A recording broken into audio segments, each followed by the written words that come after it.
नमस्कार, Vidarbha city news मध्ये मी आपले स्वागत करत आहे।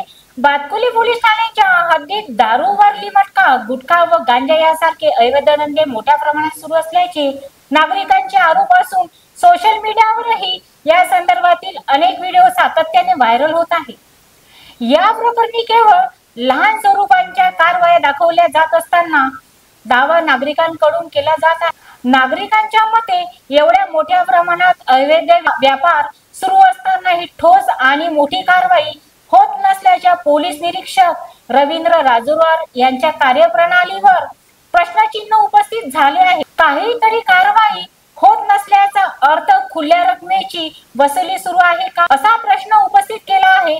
मात्र हे सर्व आरोप नागरिकांच्या चर्चामधून पुढे येत असून अधिकृतरित्या यांची पुष्टी झालेली नाही।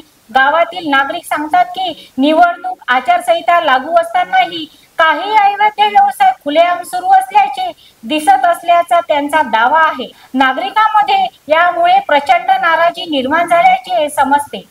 नागरिकांचे म्हणणे आहे की निवडणुकीवेळी आमदार नगरसेवक लोकांना भेटतात, पण निवडणूक झाल्यानंतर समस्याकडे दुर्लक्ष केले आहे। पण अवैध धंदे रोखण्यासाठी कोणतीही प्रभावी भूमिका दिसत नाही।